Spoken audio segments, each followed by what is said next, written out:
I want to call this meeting of the Audit Committee for Sioux Falls, of the Sioux Falls City Council to order. It's a little bit late. We apologize for that, but we wanted to make sure we got it live streamed to you, and we had a little glitch in the personnel. So it is 4:15. We're just 15 minutes late, and I'd like to welcome everybody on Channel 16, everybody who's live streaming to City Council Chambers at Carnegie. So I'll call this meeting to order. And first thing I'd like to do is welcome our new member, Seth Peterson. Seth, would you tell us a little bit about yourself? Thank you. She does that to us all the time. She's too used to being a mom. Yep, I took my undergraduate at Buena Vista University, got my MBA through the University Center here in Sioux Falls. You want to turn on your mic? It is on. Just get closer. I'm currently the internal audit manager at First National Bank in Sioux Falls. Spent the last 6 years as an auditor at MetaBank here in Sioux Falls. Got married last year, welcomed our first child in March of this year, and have our next one on the way in February. So, Right. Christine, you can rely to that. Right. Well, thank you, and welcome to the Audit Committee. Good to have you here. It's always good to have volunteers who will spend their time to help make Sioux Falls a better place to live. Let's move on to our agenda item number 2 is approval of the minutes of July 24th, 2014. So moved. A second? Second, all in favor, aye? Aye. Opposed? Motion's carried. We have a number of reports and updates to do. And first one, I think we turn over to Rich for review of the audit report on cell phones, mobile devices, and long-distance calling. Yep, that report is done, and we'll have the auditor that worked on that. She'll present the summary, and then after that, we'll take questions. So, go ahead. I think I'm on. Yeah, we did an audit of the city's mobile devices, cell phones, and also touched on long distance during the audit. The city offers employees the option of having a city-issued cell phone or receiving a cell phone stipend to cover some of the costs of using their personal phone if there is a business need for them to have a phone. Our audit focused, like I said, mainly on the city-issued cell phones. However, we also reviewed the stipend plan and the city's long-distance usage. The contracts for the mobile services as well as the long distance, the rates we get are through a cooperative agreement negotiated through the Western States Contracting Alliance. As of June 2014, the city had 831 city-issued mobile devices, which would include all of our cell phones, modems, and other wireless devices. And we had an additional approximate 100 employees that were receiving the cell phone stipend. Costs for the programs average approximately $26,000 for the Verizon lines, which includes the phones, modems, and machine-to-machine devices that we use, mostly for reading water meters, but I know they use them for a few other things as well. And we spend approximately $4,000 a month on cell phone stipends. The chart on page 3 of the report does break down the cost by department, and as you can see, just under half of the total costs are for our public safety employees, departments such as fire and police.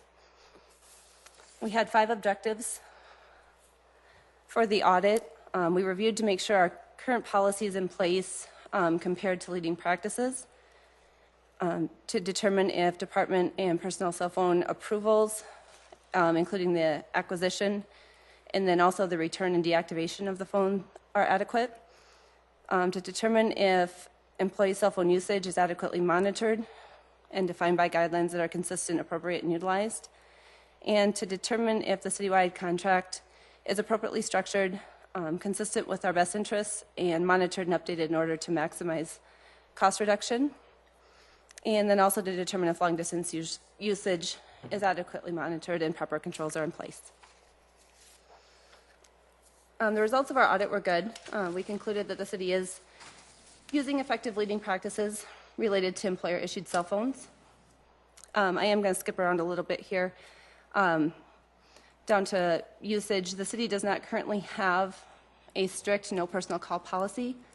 However, we did choose a sample of employees and reviewed their usage to identify trends that would indicate misuse. We did note 7 out of the 18 lines that we tested had some calls that could indicate misuse. However, we forwarded those results to management. Those calls included anything that we looked at that were outside normal business hours, maybe to a home phone or an emergency phone that was on file for them, or a lot of calls or a high volume of calls to a single number. Unfortunately, without knowing the circumstances around the calls, we're really unable to conclude that misuse was occurring. But management's been made aware of it, and I think they monitor it very well. I do want to note that none of the items we noted resulted in any additional charges to the city. You know, it was within the negotiated minutes that they were allowed. And we did discuss during our management exit meeting that it really wouldn't be in the best interest of the city to implement a no-call policy because there are circumstances, emergencies come up, urgent situations, and we have people working around the clock. So we don't think that that would be a good idea to go to that. We also tested high and low volume usage, and we noted that management is very quick in responding to that. If they do see overages, they adjust plans accordingly, basically the next month, or they also review lines with low usage so that they can get those suspended to reduce costs. We did perform a rough analysis as well as the cost and or savings that the city would have if they implemented a full stipend program and got rid of all city-issued cell phones. And we determined that the city is saving in the realm of like $90,000 a year with the current plan versus going to a full stipend. So I think management's doing a good job with that. And our testing of long distance was as good as we could ask for. We concluded, appropriate controls are in place. We didn't indicate or see anything that indicated additional charges that were unnecessary or trends of employee misuse of long distance either. We did have 2 recommendations that came out of the audit. The city does not currently have a policy or procedure that requires written documentation to issue a new employee cell phone. The current process is that phones are issued by a supervisor request, mostly via email, and not necessarily records are being kept. It's all within the email system. So we recommended that they implement a standard form to document that request and the business justification behind that phone, and then additionally require supervisory signature. We provided management with some examples, and Scott has already put together a form which I've included with the report, and they'll have that implemented by the end of November for any new lines that they add. Also, when we tested the return and or deactivation process when an employee leaves the city, we did note that the exit checklist that they have to fill out does include employee-issued phones, both under equipment and under, there's a line for finance. It just wasn't always clear what the end result of the line was. The equipment always, it was noted that it was turned in, but whether the line stayed active or was suspended or deactivated was not always clear. So, and then also the HR department was still accepting outdated forms that people had maybe saved, departments had maybe saved versus using the new form. So HR is currently in the process of updating the executive order for exiting, and they're modifying that checklist to be a little more clear on the documentation as to what happens. Because there are times when we have to leave. If you have a director or a management level person leave, they like to leave that line open for incoming calls. So. And then there additionally, they said that they're going to route that proper form to all departments when an employee leaves versus, them having it saved out on their system. So that should clear that up. And, we just want to thank management. They were very quick to respond to our recommendations and very supportive of anything we needed during the audit. And Scott's here if anyone has questions or questions for myself. Scott, would you like to make a comment?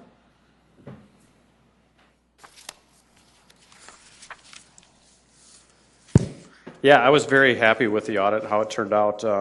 Rich was the one that asked last year if there was any items that need to be audited, and this is one of them that was brought up. And I was very pleased with how the audit turned out. We do our due diligence to make sure that we are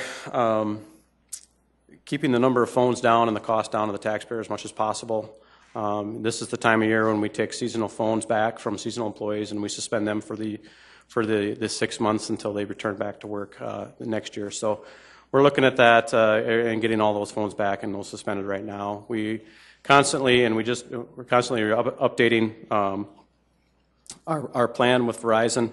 They do come in very often, and we ask them to take a look at our plan to see if there's any improvements we can make, if there's any updates to the contract, where if there's any cost benefit to us, they'll review our lines of service and make some recommendations on how we can save some money. So very pleased with how Verizon is working with the city. They've done a wonderful job saving us money over the years. So overall, Kim did a nice job. We have some great recommendations going forward. I can't say anything bad about the audit process at all. It was handled very, very well. Sam, it's here to help you. Very much so. I can't say anything bad. I think Rich would speak to this. Whenever I have questions, and I need some help, they're there to help me going forward. So you bet. Super. Anyone else like to comment? I had one in here. I noticed that we have no unassigned phones. Hallelujah. That's great. That's great. Mr. Kiley, welcome. I hope, and as an aside, everything's okay? Yes. Good. And there was one other note that I had here, and that was that the management is doing a good job of getting the phones back when they need it and keep the cost and suspending things, like you said, to keep them there, and no additional charge. We're not being charged for somebody has to make a long distance phone call or they're doing it. Right, we manage that pool of minutes with Verizon, and we keep close tabs on those pool of minutes, and we adjust the rates as necessary. But we review that bill every month and make sure that everybody is staying within the allotted minutes that are there within that pool. So Super. Other questions? Could I have a motion to accept the audit? So moved by Arnie and second by Christine. All in favor? All opposed? Motion carries. You also have maybe you want to go, you put this in there. You want to discuss this now? Or Kim? Kim, yeah, she put it in there. I just included that. That's the form that Scott put together going forward that they'll use. Justification, it's a justification form for an allowance request form for anyone now who is going to request a form or request a phone for an employee? Right. yeah, actually, that going forward, actually, I'll be able to implement that probably as early as maybe next week, well ahead of that deadline. So we will get that form pushed out to the directors and management and posted on Insight, so we can use that going forward. Yeah. That'll help. Yeah, absolutely. You bet. Thank you. Thanks. Next, payroll audit, internal payroll. Yes, this audit was performed by me and by Jess, sort of a team effort here. Looking at kind of the big picture on payroll, across departmental lines. And a little background there on page 2, we have about 1,140 employees. We're going to add employees next year, obviously. We have approximately 550 temporary and seasonal employees. However, that number can get as high, I think we looked maybe 700 or 800. It depends on the time of the year. People at the public works or the swimming pools, whatever. We have many hundreds of seasonal and temporary. Gave you some statistics there on page 2 and 3 of what the payroll was in 2013 and what the budgeted payroll was in 2014. And I think in 2013, if you do the math, I think it comes up to about $73 million. So it's a big part of the operating budget. And we want to have good controls over that payroll. So on page 3, there was the audit objectives. First one was to review the payroll policies and procedures in place and compare to leading practices to identify areas of improvement and frequency of formal review. And number 2, we looked at past payroll audit recommendations and just determine if they're still applicable and if they're still applicable if they've actually been implemented. Number 3, identify key financial and operational risks within the payroll. Number 4, assess whether appropriate controls are designed to mitigate those risks. And then number 5, to see if those key controls are operating effectively through sample testing and analytical review. We did not have any audit recommendations on this. If we'd done this audit maybe several years ago, we would have had several, but in 2014 we went with a new Munis system, payroll, and it's very, very modern and much needed. The council is quite aware of. We're going through, had that software transition this year. The good thing about this Munis system, and there's a much better audit trail of any changes that are made in the payroll file, unlike the previous system. We were looking especially at that number 1 audit recommendation, leading practices, and the appendix of the report is where we went for ideas of leading practices on payroll. And our conclusion was that we are using leading practices. For example, we have direct deposit of payroll. We use an employee ID number instead of Social Security number wherever possible. We have flexible spending accounts. We have something this year called employee self-service, so any employee can log in with their unique password. They can see exactly their payroll stubs for that payroll period or going back. They can make changes in their direct deposit. They don't have to go down to HR. They can do it online or at home with proper sign-in. It's just a really good thing for employees to be able to do that self-service. It saves time for HR and allows the employee access to see their personal payroll data. So that's a really good thing. And number 2, we looked at past audit recommendations. We had the 4 recommendations that we looked at, and they're listed on page 5. I'm not going to read them all, but our conclusion was that all those recommendations from previous reports in previous years were either implemented or no longer applicable based upon the changes in the software and the procedures. We looked at operational risk. We identified 12 risks. For example, one risk for any organization is something called the ghost employee, which is it's a scheme to misappropriate money from the payroll system. You put a fictitious employee on the payroll, and then you divert that money into the bank account of the fraudster. And we did some testing to test for that. And then certainly other risks with payroll is you have a lot of sensitive information there. You have bank account information in payroll. You have Social Security numbers. You have birth dates. And so we looked at how HR protects that information. And then number 2, we looked at the controls that are in place to mitigate those risks. A big control is the segregation of duties. And we look there to see that no one employee can do all the steps required in adding an employee to the payroll, adding a direct deposit account, entering the time worked, and then processing the payroll. It's quite well segregated. There's a lot of employees involved, and we get the finance staff involved in reconciling the withholding tax information and doing the bank account reconciliation. There's a very good audit trail when their changes are made in the payroll master file. And so I think that those controls are in place. And when we tested the controls, we looked at we took a sample of payroll to look for payroll deductions. For example, medical insurance, United Way, W-4 tax withholding. And we had a statistical sample. We found that all the deductions were correct. They were properly supported. We looked at all the payroll direct deposit information, and that was a test to look for ghost employees to see if you have more than one payroll going to a single bank account. And certainly you have to correct for what I would call false positives. If you have a married couple that's working for the city, oftentimes they'll have one bank account, so you'll have 2. It was pretty clear when you look at that you could see that they were a married couple, with the same address. Typically we know the people, so we didn't have any evidence of that ghost employee scheme, but that's a common audit test, and we didn't see any indication of that. And then we looked for sick leave abuse, employees abusing sick leave. We looked at all the sick leave used from January through June of this year.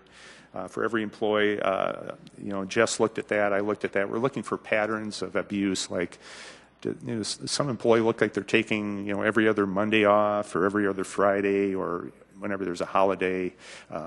when we would see somebody that was taking a lot of sick leave, we would inquire to see that maybe they had a surgery or something, the reason that they took 2 or 3 weeks off, or it was people on maternity leave. We didn't see any evidence of that. There's quite strong controls of that. There's a lot of management oversight. There's a sort of the policy given to management is when they do the annual performance review, if somebody's used more than 40 hours of sick leave in a 1-year period, that they need to make note of that and inquire, what's going on there.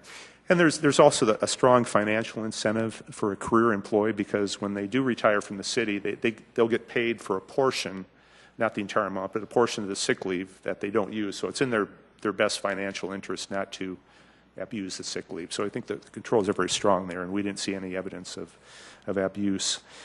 So our conclusion was leading practices are being used. We have appropriate controls designed, implemented, and and then past audit recommendations have either been addressed or they're no longer applicable just because of changes being made. So very good audit, something we need to do every so often because it's a huge expense item. There's many risks involved with payroll, so it went well. So Jess, how was he to work with? Good. I learned a lot. Was this your first one? No. Well, it wasn't. I thought maybe this was the first one he had you on. No. Okay. No, it was good for her, though, to see how the payroll works because it's a big deal. It's a big, important process. So Super. yeah. Super. So yeah. Questions? Yes, Arnie. I just had one question. I noticed on the previous audit that there was a situation where an employee was overpaid. I don't know if that had to do with the amount of the deduction or something, but Yeah. I wasn't sure what Yeah. controls were in place and Yeah, tested to cover. we had done this, we did an audit, we took a random sample of just disbursements in general, and we happened to pick a X number of payroll disbursements, I think in 2011 or 2012, and just kind of by chance, we found this one employee. It's like, it looked like a correction had been made, and then the correction had not been adjusted the next payroll. It just kept going on and on. So it was like a negative, which turns out to be a plus. So she was getting overpaid like $160 every payroll period, I think with like dental insurance or health insurance. It was an oops in the system. The old software, when you would do a correction like that, it would just, unless you went in there, remembered that the payroll person remembered to go back in there, it would just keep on going. And when we discovered it, it'd been going on for about 24 months. And she had been overpaid about $8,000 or $9,000. And so, yeah, we addressed it with HR, and they put her on a repayment schedule, and she repaid it. She wasn't trying to defraud. I think she was mortified when it came to her attention. I mean, there were a lot of changes going on in her personal life. She'd gotten married, and then there's a lot of changes in her payroll. So it wouldn't be beyond the realm of possibility. You simply wouldn't notice that. We don't think she was trying to pull a fast one or anything. It was just a fluke. And then we said, well, the audit committee is probably going to ask, you found this one just by chance. Is it going on? Is anybody else being overpaid? And so HR did a procedure where they looked for that in all the payroll, and they found one other employee, similar situation, less money, and they put that person on a repayment schedule. So the situation with the new software, you can't do that. It'd be very hard for that to happen again. And so the policy is that, yeah, the person would have to repay the money. You just don't forgive them, or you don't, I mean, but to alleviate the burden, you don't make the employee, okay, you got to come up with $8,000 by Friday. You put them on a repayment schedule to soften the blow a little bit. So. And the new software kind of took care of that. The new software, I With think. Munis, when you make a change like that, you're making it in that specific payroll file. So instead of making a change to the actual employee master file, which includes all the information and that reoccurring health deductions or United Way or whatever you might have deducted, it only changes it for that one payroll cycle if you're increasing or decreasing it. So there's not a way for it to be reoccurring unless it's like that normal amount. Yeah. Okay. So the new software is much more robust and better audit trail, and then as far as like corrections like that it's less likely to have that. All right. That problem. Yeah. Mr. Kiley. How about number 4, which is a follow-up to that? City ordinance developed to address situations of overpayment. Was anything we talked to Bill O'Toole, and then he had to address that situation, the city attorney, and he said under state law we don't have to have an ordinance. he says it's covered under state law, that we can we can demand repayment. The employee wouldn't be able to come back to us and say, well, I don't have to repay. You overpaid me. It's your mistake. I'm not going to. No, he said under state law we were on solid ground, so there's no need for an ordinance to address that situation. So, yeah. Other questions? Can I have a motion to accept this audit? So moved. Erickson moves, second by Arnie, and all in favor, aye? Aye. Opposed? Motion carries. Okay. Payroll. Okay, peer review. Okay. The chair started this 2 years ago when he asked at the meeting who audits the auditors, and the answer to the question is other auditors, and it consists of a peer review. And we used the Association of Local Government Auditors. It was a very cost-effective way. It'll end up costing us about $3,000 because we simply pay for the travel cost for the 2 peer reviewers that were here last week in Sioux Falls. And we don't pay for their time, we just pay their cost. And then we reciprocate ourselves by participating in peer reviews, going through the training and doing that. So they were here, they came in flew in on a Sunday, they started Monday morning, they had the exit meeting last Friday. You were there, Mr. Chair, and they had, there's basically 3 grades you can get. You can get full compliance, you can get a partial compliance, or you can get a fail.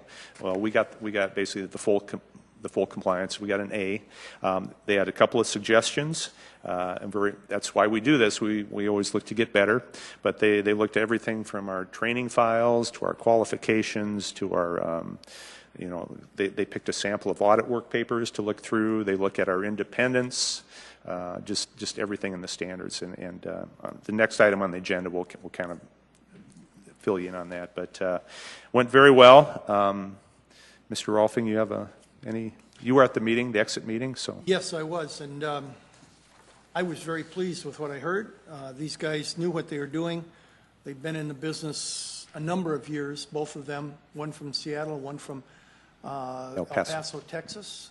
And they've just been around the block a number of times and knew what to look for and how to do this. And so I'll make some comments at the end too. So, but yeah. Let's continue on with the agenda, and you can just go right down the agenda items then. Okay. I had to give a response, so that's included in your packet there. I sent that, emailed that yesterday to the leader of the peer review, so you have a copy of that.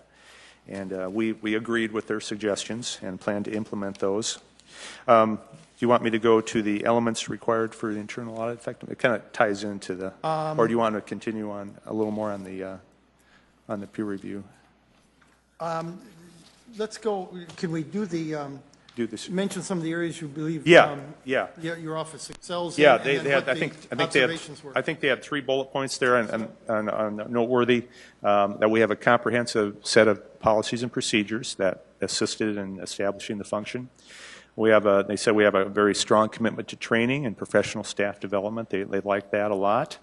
And that we confirm our independence to the City Council and the Audit Committee. We do that on the annual audit plan. We do it on our annual report. We do it on all of our, we have a standard language on all of our audit reports. They like that a lot. And then the 2 suggestions, they call them suggestions or observations and suggestions. What they want to see on that annual audit plan is, they said, Rich, you've got all the information there you need. You have the audit universe, you have your past audit coverage, you get your input from management and elected officials.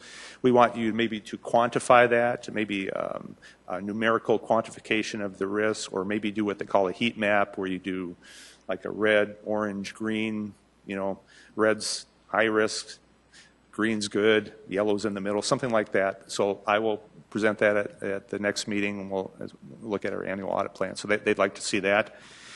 And then that observation number 2 was looking at information system controls. We did an audit of controls 5 years ago. They said they'd like to see that either as a standalone engagement where we looked at just how your information technology works and the controls associated with that, or do either a standalone audit or incorporate that into most of your audits, some work on the information system controls. So that certainly is part of the standards, and we agreed with that, and so we plan to implement that going forward. So, For those of you who didn't get what that exactly is, it's basically testing, excuse me, make sure that our IT system is as much impenetrable as possible so we don't have hackers into our system gaining information that they shouldn't, because we do have sensitive information. So yeah. we want to make sure with all the things that are happening now or have happened to different corporations around the country that we don't have it happen in Sioux Falls too, if possible. Yeah. Okay. And now we want to move on to The next, we have a PowerPoint. Jess is going to run that. This will be real quick. I think I have 9 slides, and what this comes from is there was research done, I think, last year by the IIA Research Foundation. The IIA is the Institute of Internal Auditors. We follow their Red Book standards. So we're following the standards of the IIA. They fund a lot of research, and they've done research, I think, around the world on internal audit effectiveness in the public sector, not in the corporate world, but just in the public sector. And their research came up with 9 elements, and it really ties into what the peer reviewers are looking at. So we'll go to that first slide. The 9 elements are organizational independence, a formal mandate, unrestricted access, sufficient funding, competent leadership. And the next slide, objective staff, competent staff, stakeholder support, and then professional audit standards. So how are we doing? At number 1, it says we're supposed to be independent. Organizationally, how are we doing? We report, we audit the administration, the executive branch, and we report operationally and administratively to the City Council and the Audit Committee, the legislative branch. So we're doing real well there, and our peer review confirmed that. Number 2, a formal mandate. You should have a formal written audit charter. And how are we doing? We have an audit charter. We revised it last year. The City Council adopted it by resolution in February of last year. And that was something that the peer reviewer look at. They want to see your charter. It's sort of like your constitution or your marching orders. What are you supposed to be doing? Who do you report to? What's your authority? That sort of thing.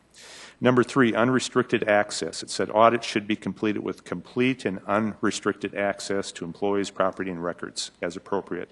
And how are we doing? Well, page 5 of our audit charter, we have explicit permission on our audit charter to anything that you need to see for the purpose of the audit. We have access to that, and we've never had an issue with that for management at all. So, okay, number 4.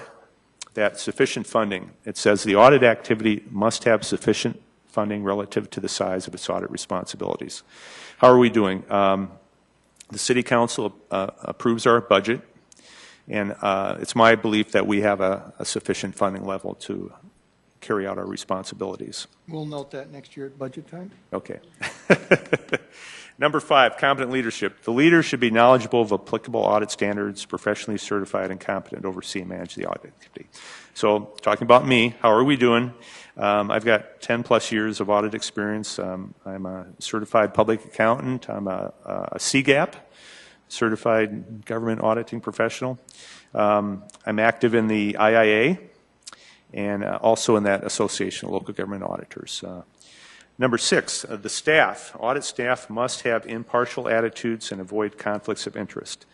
We talk about this in the office. We've had staff training on that. We document that. The peer reviewers noted that. They said they've never been in a shop that actually documents their staff training. I said, no, we try to. And they said, we've never seen that before.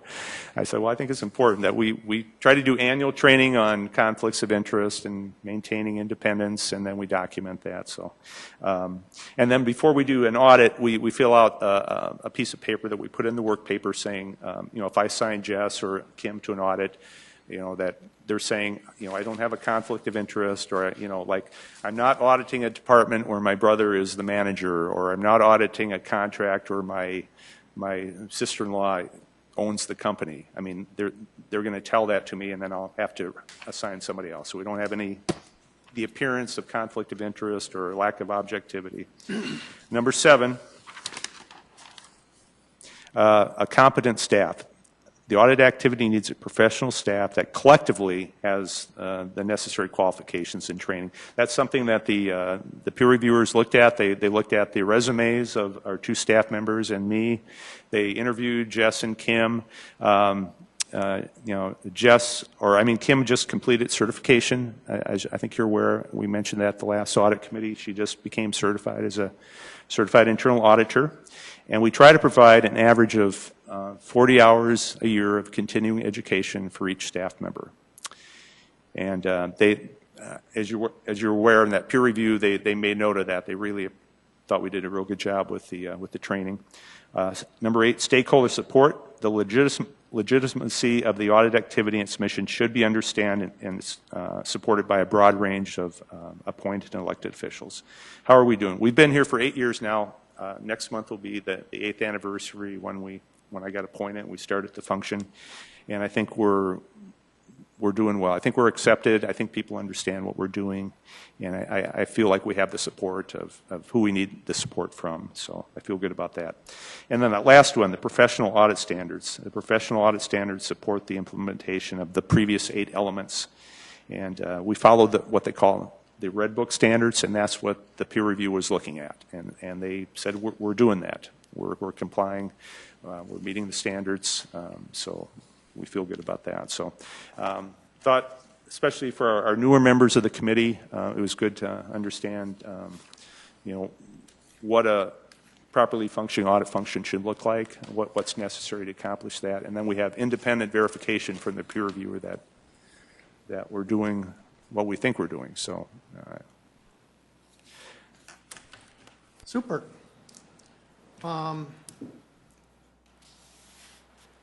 That's the last thing we have on the audit, isn't it? yes. I will say a couple of things. I don't know about took it. I invited our local newspaper to sit in on the final report, just to be, so that they knew that we were open to this type of situation, and the audits were done the way they're supposed to do, and to look at what the peer review had to say. We haven't seen an article on it yet, but it was something I think that they were a little shocked on, but that's okay. It's important for people of Sioux Falls and for everyone to know that the audit committee is autonomous to the council, and is also doing a good job of what we've asked them to do. They're a help, they're not a hinder. They're here to help everybody, and we will be kind of adding a couple little things in onto their duties when we do reviews in the future. Some things that I think will help. And so just wanted to tell everyone that I was very pleased, and I had no indication that this wouldn't come out this way. I'm glad it did, obviously. But it was just something that I felt at that time that, we need to audit our auditors too. They need to be reassured that they're doing a good job, and that if they're not, they can change it to make their department even better. And that's a method we went into this on, and it came out very, very well. So thank you, Rich, for your openness, and Kim and Jess for yours, and we appreciate it very much. Keep up the good work, okay? Go ahead, you got one more then. Yeah, we're supposed to talk about performance measures. That's part of the standards, and so I just kind of, you should have a little piece of paper there, kind of things that I look at. Obviously, number one, schedule and pass a peer review every 5 years or more often, and we've done that, and we'll, for a future, we'll just plan on doing that every 4 to 5 years to comply with that. Complete the annual audit plan. I think that's important. We try to complete the plan that we got approved at the beginning of the year. We like to see the majority of audit recommendations accepted and implemented. Sometimes it takes a while to get those implemented, but we do follow up. So once we leave a department, we do come back or ask them or check, but we think that's a good performance measure. Number 4, continue to receive requests for audit work from elected officials and management. I think I'd be a little alarmed if we never had a request. I think it would mean that they don't value what we do, but we do continue to get requests for information. Or sometimes it's just over the phone, I'll get a call, and just, Rich, what do you think about this? That, they want to get my opinion, or they'll suggest something that they would like looked at in our next audit plan. I think that's good. And number 5, that we do place a big emphasis on professional, continuing professional education. We call it CPE. And certainly now for Kim and myself, we have to get a specific number of hours to maintain our certification. But even just in general, I think we want to keep up with the latest information. So we belong to the local chapter of the IIA. Seth belongs. Seth was the president 2 years ago. He's very active in that. That's a very low-cost way to network and to get information. And we go to the seminars that they have in Sioux Falls, and then we're also part of the ALGA. And we try to go to that national conference whenever we can. And so that's what I'm talking about. That's what I think the performance measures I like.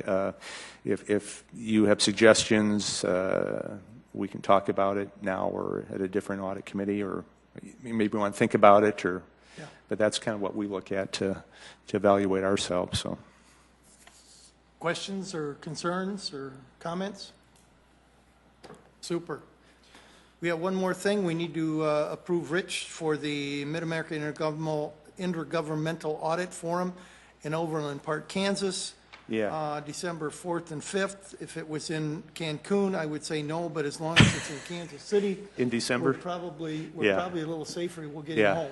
There's the email if you're interested, and there are a lot of topics there in that email, but I've been to it, I think, 3 times in the past. It's for federal, state, and local government auditors.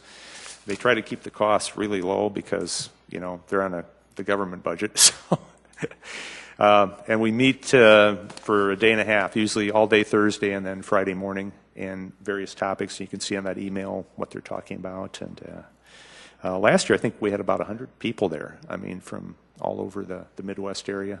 Super. Yeah, so it's a good opportunity for me to get some CPE and then get some networking. So, could I have a motion to accept his request to attend the meeting? Second. All in favor, aye? Aye. Opposed? Motion carries. Any open discussion? The next meeting should be on your calendar. I think it's December 11th, that Thursday. It should be on your calendar. Unless something changes, we'll plan on, and we'll have the annual audit plan. That recommendation they had from the peer review, we'll have that for you to look at. And good. Yeah. Usually I'll send an email out, usually in November, one to the directors, and then one to elected officials to say, if there's something you'd like to see in the annual audit plan or considered, let me know. And I usually get some response when I do that. So, are you going to present the internal audit or the peer review? Yeah. Full council informational? Yeah, I'll do that in information. I'll look on the schedule, see when there's an open spot. I'll Can we present get the audit reports, and then we'll talk about the that peer review. And peer review. The peer review, yeah. Yep. I think council should hear that. Yes, so. Definitely. The council should hear that. Yeah, I'll put it on our webpage too. I think it's always good to see the peer review. Most audit shops do. You can usually find it. They're usually proud if they passed. They want people to see it that they passed. Okay, anything else for the general good of the city and the audit committee? If not, I will adjourn this meeting.